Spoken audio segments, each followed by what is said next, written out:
पंजाब, हिमाचल प्रदेश और चंडीगढ़ में लोकसभा चुनाव प्रचार अंतिम चरण में पहुंच गया है। सभी राजनीतिक पार्टियां वोट प्रतिशत बढ़ाने के लिए जोर आजमाइश कर रही हैं। कांग्रेस हो, शिरोमणि अकाली दल हो, भारतीय जनता पार्टी हो या फिर आम आदमी पार्टी, सभी पार्टियों के नेता रैलियां और लोगों के साथ नुक्कड़ सभाएं करके वोट बटोरने में कोई भी कसर पीछे नहीं छोड़ रही। इस दौरान प्रधानमंत्री नरेंद्र मोदी भी पंजाब में 3 चुनावी रैलियां संबोधित कर चुके हैं। उन्होंने अपने चुनाव प्रचार की शुरुआत पटियाला से की थी, जहां से पार्टी ने पूर्व कांग्रेस नेता और पूर्व केंद्रीय मंत्री प्रीनीत कौर को चुनाव के मैदान में उतारा है। इस रैली की शुरुआत करते हुए प्रधानमंत्री नरेंद्र मोदी ने इंडिया अलायंस यानी कांग्रेस और आम आदमी पार्टी पर खासा हमला बोला था और उन्होंने कहा था कि भले ही ये दोनों पार्टियां दिल्ली में, हरियाणा में या फिर चंडीगढ़ में एक दूसरे के साथ चुनावी गठबंधन में हो, लेकिन पंजाब में ये झींगा मुश्ती कर रही हैं और नूरा कुश्ती करने में व्यस्त हैं। प्रधानमंत्री का ये सीधा सा आरोप था, क्योंकि पंजाब में आम आदमी पार्टी और कांग्रेस का गठबंधन नहीं हो पाया। वहीं चंडीगढ़ के दौरे पर आए दूसरे कांग्रेसी नेताओं ने भी इस सवाल से बचने की कोशिश की। शशि थरूर चंडीगढ़ आए थे, उनसे भी जब ये सवाल पूछा गया कि आखिर पंजाब में ऐसा क्या कि आपका गठबंधन नहीं हो पाया, तो उनका भी जवाब था कि उनके पंजाब में आम आदमी पार्टी के साथ कोई ना कोई इश्यूज हैं जिसको वो इस मंच पर जाहिर नहीं करना चाहते। प्रधानमंत्री नरेंद्र मोदी ने अपने रैलियों में जिस बात को प्रमुखता से उठाया वो थी उनकी सरकार द्वारा पंजाब के लोगों और खासकर सिख समुदाय के लिए लिए गए कुछ फैसले।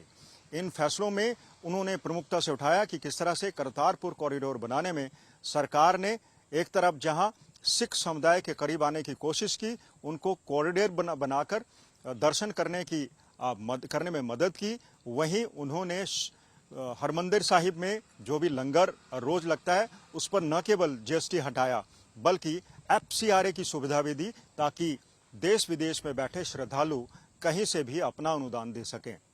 प्रधानमंत्री नरेंद्र मोदी ने कई और मसले भी उठाए, उनके निशाने पर विरोधी रहे, लेकिन उनकी इन रैलियों का मकसद ऐसा लगता था वो सिर्फ पंजाब का सिख समुदाय ज्यादा था।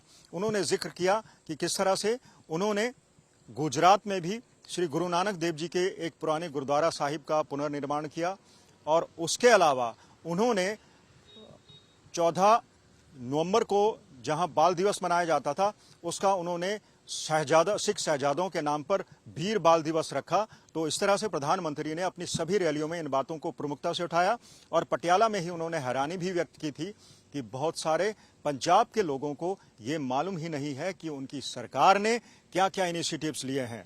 प्रधानमंत्री नरेंद्र मोदी एक बार फिर से 30 मई को पंजाब आ रहे हैं और वो होशियारपुर में पार्टी प्रत्याशी के लिए मत मांगेंगे। प्रधानमंत्री का ये दूसरा पंजाब दौरा है और इस दौरे में जो हमें सबसे ज्यादा महत्वपूर्ण बात देखने में लगी वो ये कि अब की बार प्रधानमंत्री की सुरक्षा बिल्कुल चाक चौबंद थी और उसमें सेंध लगाने का कोई भी कहीं भी कोई एंगल नजर नहीं आया, क्योंकि पंजाब पुलिस, एसपीजी और दूसरी जो सिक्योरिटी संस्थाएं हैं, सुरक्षा एजेंसियां हैं, उन्होंने प्रधानमंत्री की रैली सभा स्थलों के आसपास 7 लेयर्स की सुरक्षा व्यवस्था वहां पे तैनात की थी।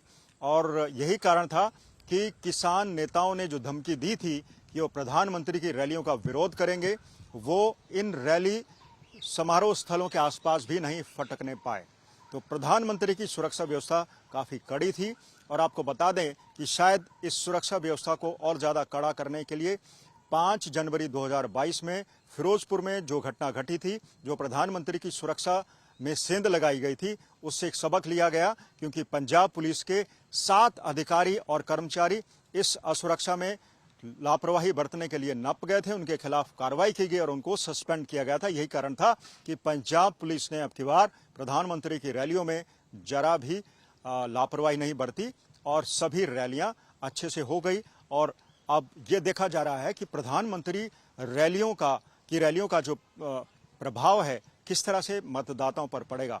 पिछले चुनाव में भारतीय जनता पार्टी का मत शेयर 10% से कम था। अब भारतीय जनता पार्टी के नेता दावा कर रहे हैं कि उनका मत प्रतिशत बढ़ेगा, क्योंकि अब की बार भारतीय जनता पार्टी अकेले चुनाव लड़ रही है और पहले बाकी जितने चुनाव होते थे वो शिरोमणि अकाली दल के साथ गठबंधन में लड़ती थी। और आपको बता दें कि जहां तक चुनावी विशेषज्ञों की बात है, उन्होंने ये कहा है कि अगर दोनों पार्टियां मिलकर चुनाव लड़ती तो शायद उनका मत प्रतिशत और ज्यादा बढ़ता। लेकिन अब चूंकि शिरोमणि अकाली दल और भारतीय जनता पार्टी अलग अलग चुनाव लड़ रहे हैं, तो उनका मत प्रतिशत बढ़ने के बजाय कम भी हो सकता है, क्योंकि वो एक दूसरे के साथ लड़ाई लड़ रहे हैं और इसका फायदा दूसरी पार्टियों को भी मिल सकता है। देखना दिलचस्प होगा कि प्रधानमंत्री नरेंद्र मोदी की पंजाब रैलियों का मतदाताओं पर क्या फर्क पड़ेगा। ये हमें 4 जून को मालूम होगा, जब चुनाव परिणाम आएंगे। कैमरा पर्सन अमन गुप्ता के साथ मंजीत सहगल, चंडीगढ़, आज तक।